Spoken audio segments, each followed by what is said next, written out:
오병이어 때처럼 눈에 보이는 주님의 곁에서 기쁜 감정으로 떡을 떼는 것도 믿음 있고 좋은 행동이지만, 풍랑의 순간에 주님을 가장 먼저 기억하면서,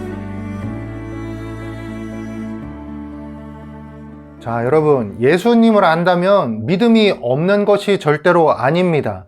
예수님을 알고 계시다면 믿음이 있는 것입니다.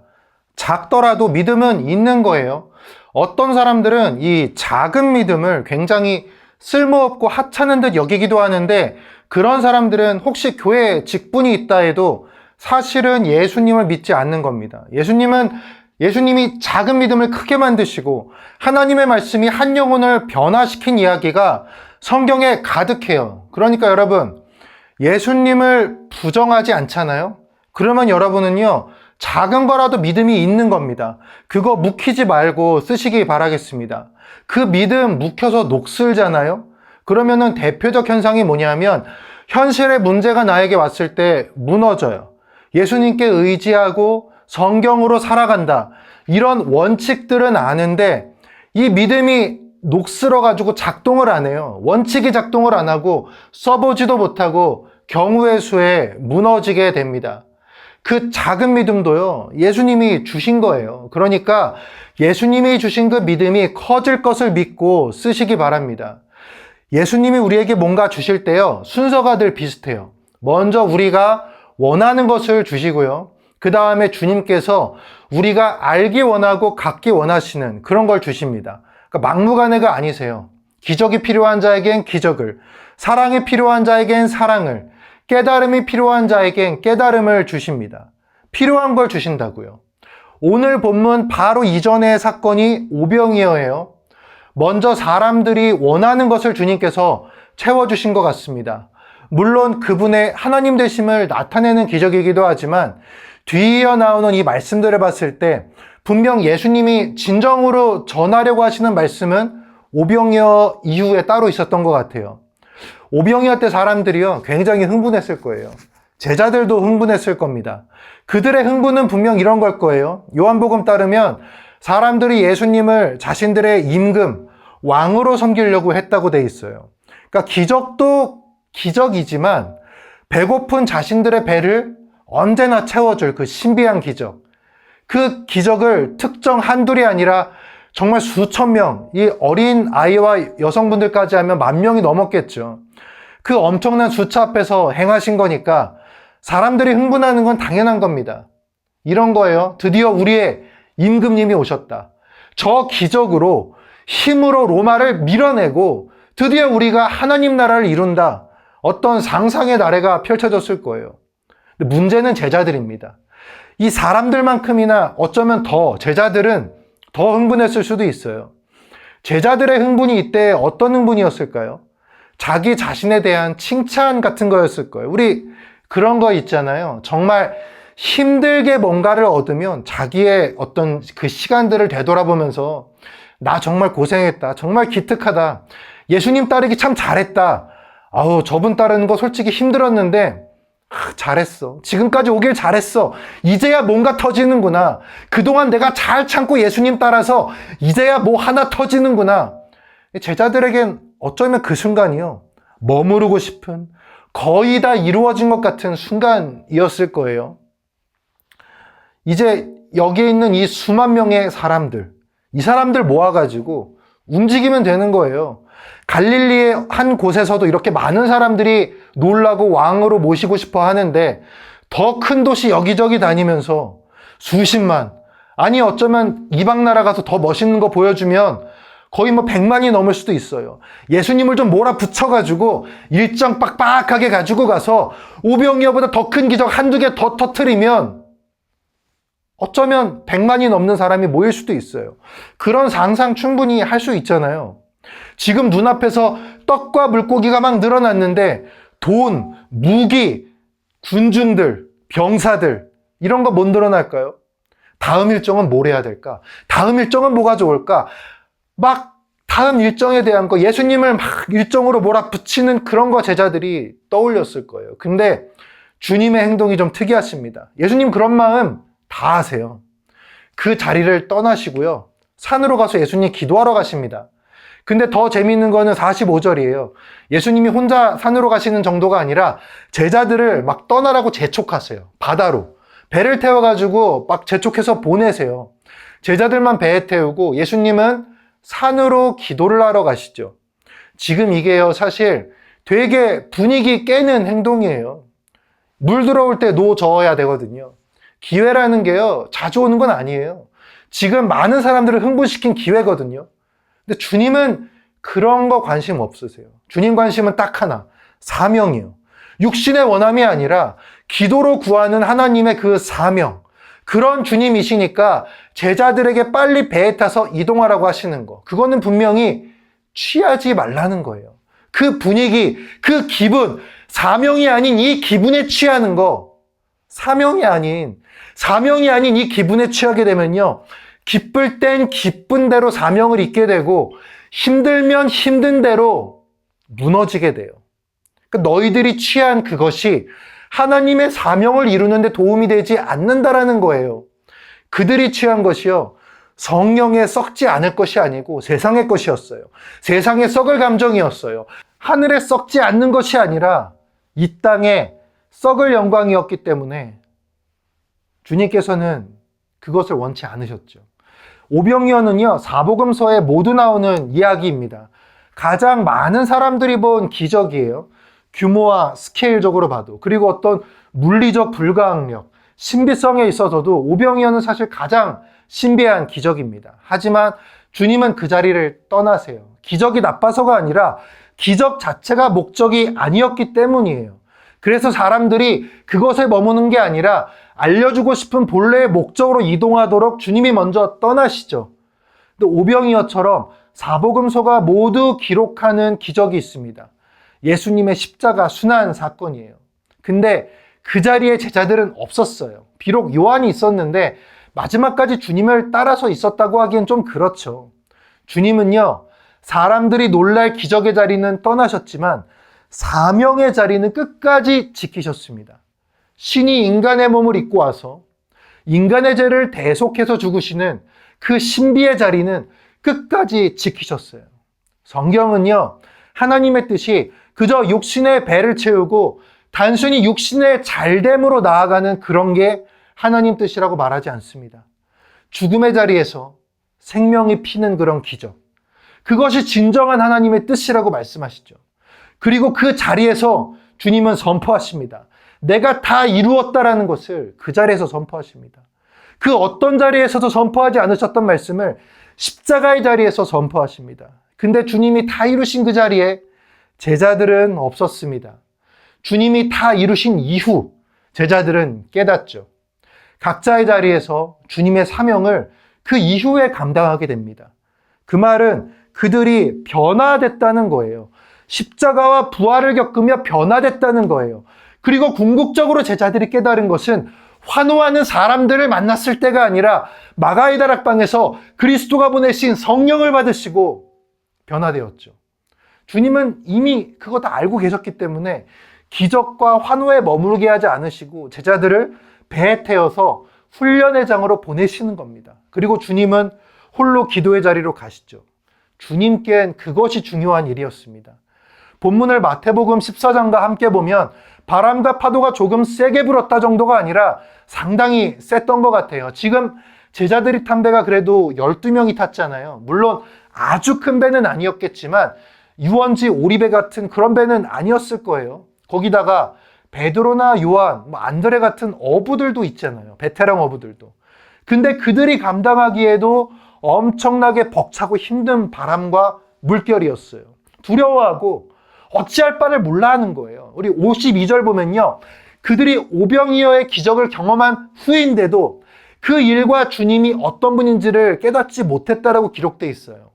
이런 폭풍우는 물론 과거에도 한번 있었죠. 근데 그때와의 차이는, 그때 물론 예수님이 주무시고 있는 상태이긴 했지만 예수님이 그들의 옆에 계셨어요. 근데 적어도 지금은 예수님이 내 옆에 계시지 않는 것처럼 느껴진다라는 거예요. 그래서 지금 당장 예수님이 안 보이니까 뭘 어떻게 할지, 도대체 뭐가 뭔지 모르는 상태. 그런데 오병이어 같은 걸 통해서 믿음의 자리까지 나아갔다라면, 이미 주님께 경험한 그 기적을 기억했다라면, 그들이 믿음까지 나아갔으면요, 기도할 수 있었겠죠. 근데 그들이 무엇을 했죠? 오늘 말씀 보면 48절 보면요, 그들은 오병이어를 기억하고 주님을 기억해서 기도하지 못하고 노를 저었어요. 몹시 애를 썼다고 되어 있어요. 그게 그들의 수준이었던 거예요. 풍랑 속에서 기도하지 못하고 노를 젓느라고 무척이나 애를 쓰는 모습이 그들의 수준이었던 거죠. 오병이어의 기적을 봤는데 풍랑을 만나니까 노를 젓는 거예요. 두렵고 겁나는 거예요. 그때의 기적은 그때의 기적이고 지금의 위기는 지금의 위기라는 거예요. 공식은 알고 있는데 이 공식이 상황마다 적용이 안 되는 거예요. 약한 수준, 초보적인 수준. 그러니까 여러분, 은혜라는 것도요, 내 삶에서 일어나지 않았던 게 아니라 일어났던 은혜를 내가 적용하지 못하는 거예요. 내 삶에 은혜가 없는 것이 아니라 기억을 못하는 거예요. 하나님의 도우심은요, 없는 게 아니라 하나님의 도우심이 있던 때를 기억해서 그것을 적용하고 활용하고 기도로 나아가야 되는데 그러지 못한 거예요. 우리가요, 어떤 기적을 겪어도 인생에 바람 붑니다. 아무리 큰 은혜를 받아도요, 풍랑은 다시 붑니다. 우리가 얼마나 자주, 얼마나 깊게 주님을 만나든지요, 인생의 풍랑은 다시금 불어옵니다. 얼마나 교회에서 깊은 기도와 눈물을 흘렸을지 모르겠지만 그런 사람들에게 풍랑은 똑같이 불어옵니다. 그럴 때 우리는 이렇게 생각할 수 있어요.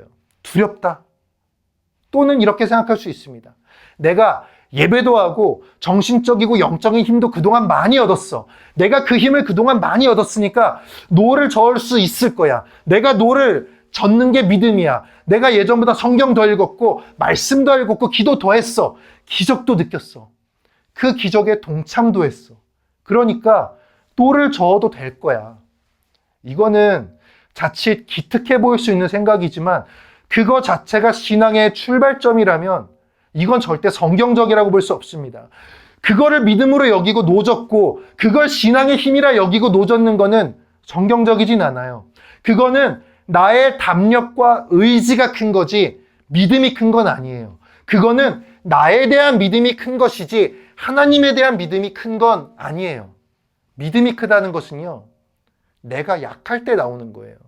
믿음이 크다는 것은요, 나는 할 수 있습니다라는 고백에서 나오는 게 아니라 주님이라는 외마디 비명에서 조금 더 진실하게 나오는 거예요. 믿음이 크다는 것은요, 그 대상이 내가 아니라 하나님일 때 나오는 거예요. 지금 제자들이 노저었던 거를요, 무조건 나쁘다 뭐라고 하는 게 아니에요. 근데 본문 보면 제자들은요, 자신들에게 이렇게 무리를 걸어오시는 예수님을 유령이라고 착각을 했어요.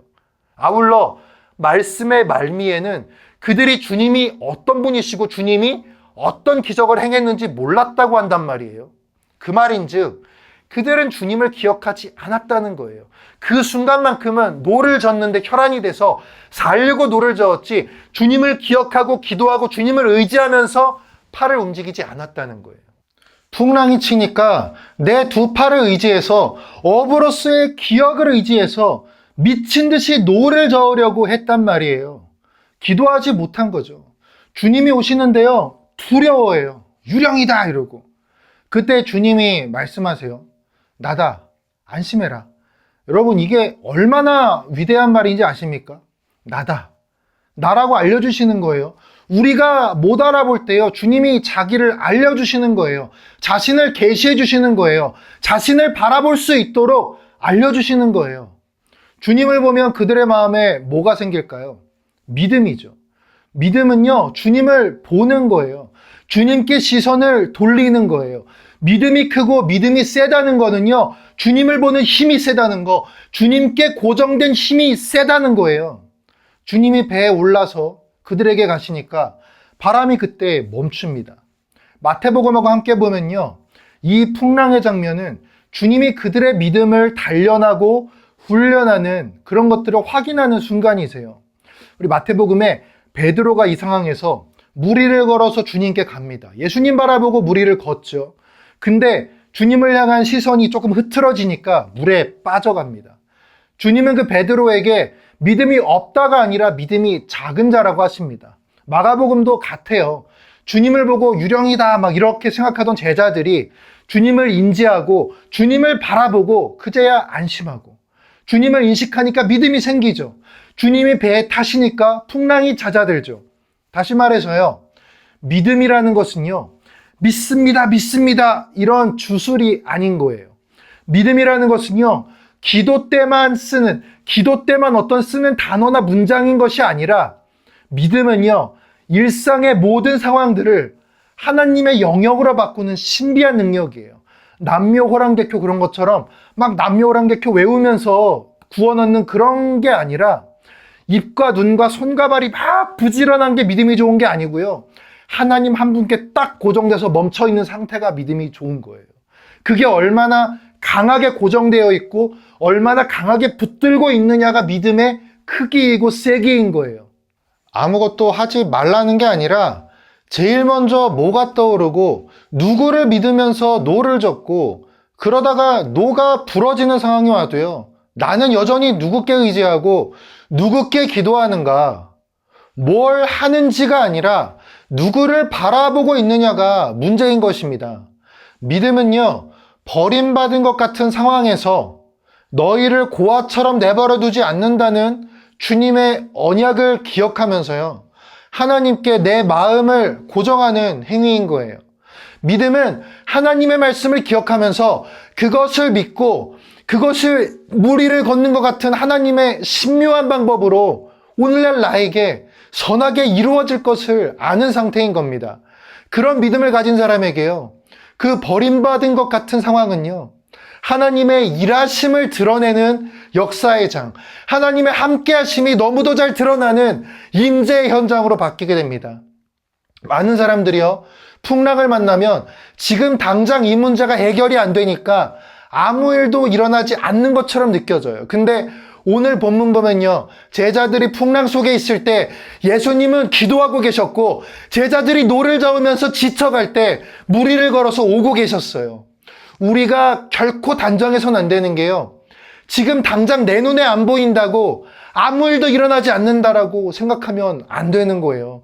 주님은 우리가 보지 못하는 곳에서 일하시고 우리가 쉬는 중에도 기도하십니다. 제자들은 아마 배를 타고 건너가는 중에요, 오병이어의 기적, 자신들의 꿈, 이제는 우리가 성공했어, 아마 그런 이야기 나누며 건너갔을 거예요. 근데 그런 중에도 주님은 우리를 위해서 기도하고 계셨던 거예요. 그저 기적을 바라고요, 그 기적에 놀라는 그 자리에서 끝내시면 안 됩니다. 제자들의 모습처럼 기적을 기적으로 끝내서는 안 되는 거예요. 오병이어를 베푸신 주님의 능력과 사랑을 그 오병이어가 일어난 들판에서 끝내버리면 안 되고요, 그거를 풍랑까지 가지고 가야 돼요. 그거를 순교까지 가지고 가야 돼요. 이어가게 해야죠. 물론 지금 오늘날 우리가 순교한다 좀 다른 개념이지만 삶의 현장까지 가지고 가야 돼요. 우리도 마찬가지예요. 성경 속 하나님의 말씀이 그때 그 시절 2000년 전 얘기가 아니라 오늘날 우리의 삶에서 이어지는 믿음의 이야기로 이어가야 되는 거예요. 그때로 끝내면 안 돼요. 하나님은 앞으로도 영원히 살아계신 분입니다. 하나님은 과거의 옛사랑이 아니고요, 지금 내 눈앞에 계신 전능하신 우리의 현재의 사랑이세요.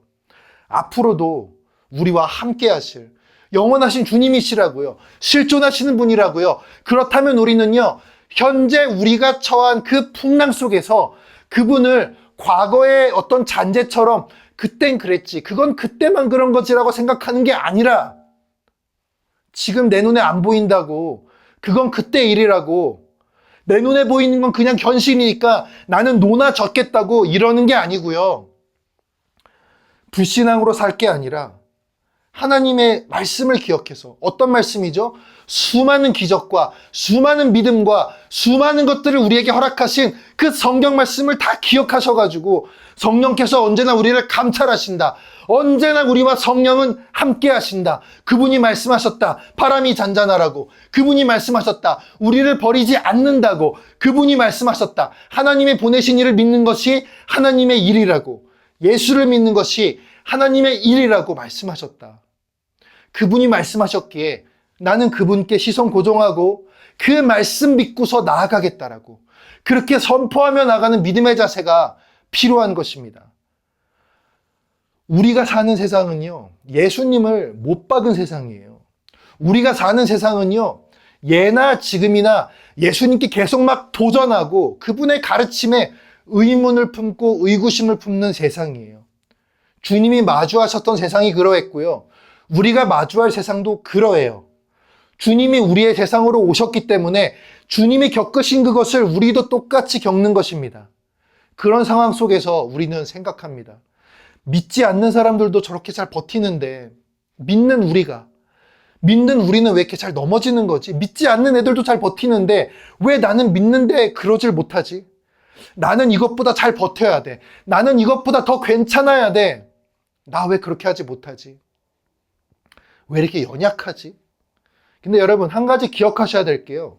하나님이 우리를 사랑하시는 이유가요, 우리가 고통을 잘 견디는 전사 같은 존재라서가 아니라 연약한 자녀인 걸 아시기 때문이에요. 하나님이 우리를 포기하지 않으시고 끝까지 이끄시는 이유는 그렇게 연약하지만 그 과정들을 통해서 우리의 연약함이 강하게 바뀔 수 있다는 것을 알고 계시기 때문이에요. 강한 믿음을 위해서 말씀을 기억하십시오. 하나님의 말씀, 모든 기적과 모든 것을 이루신 말씀, 그분이 어떤 분이시고 그분이 어떤 분임에 나의 시선을 고정하는 거예요. 강한 믿음을 위해서요, 현재를 바라보십시오. 기도와 간구로 지금 이 시간, 옛사랑이 아니라 지금 이 시간 계신 그 하나님을 찾고 그분께 오롯이 시선을 고정하는 믿음의 자세를 유지하십시오. 강한 믿음을 위해서요, 미래로 나아가십시오. 51절의 말씀처럼 주님이 배에 오르시면 풍랑이 그칩니다. 미래의 모든 계획과 내가 앞으로 나아갈 길을 주님과 함께 하십시오. 그러면 여러분 깨닫게 됩니다. 오병이어 때처럼 눈에 보이는 주님의 곁에서 기쁜 감정으로 떡을 떼는 것도 믿음 있고 좋은 행동이지만 풍랑의 순간에 주님을 가장 먼저 기억하면서 이 인생이라는 바다, 이 풍랑 속으로 나를 가라고 하신 게 주님인 걸 기억하고 그 주님을 믿고 나는 예수님 말씀만 믿고 갈 거야, 이런 마음으로 주님만 보고 가는 거. 기쁜 감정으로 떡을 떼는 것도 훌륭한 것이지만 풍랑 속 보이지 않는 주님께 나의 시선을 고정하고 간절히 그분만 바라고 그분을 향해서 나아가는 모습이야말로 진정한 믿음이다라고 우리가 깨달았으면 좋겠어요. 믿음은요, 하나님이 주시는 거예요. 하지만 기억하세요. 하나님이 그 믿음을 주시는 방법은, 하나님이 더 큰 믿음을 주시는 방법은 더 큰 믿음이 필요한 상황을 통해서 허락하신다는 거예요. 여러분, 풍랑에 처하신 여러분들 계실 텐데 잠시 그 경험과 지식과 생각의 이 노를 좀 내려놓으시고 주님을 좀 기억하시길 바랄게요. 나를 도우러 오신 주님을 갖다가 유령처럼 느끼는 그런 수준에 머물지 마시고 그분께만, 말씀이 증거하는 그분께만 온전히 고정하는 그 믿음의 수준으로 나아가시길 소원하겠습니다. 작은 믿음의 제자들이요, 결국 부활과 그 순교의 자리, 거기까지 나아갔잖아요. 그렇게 만드시잖아요.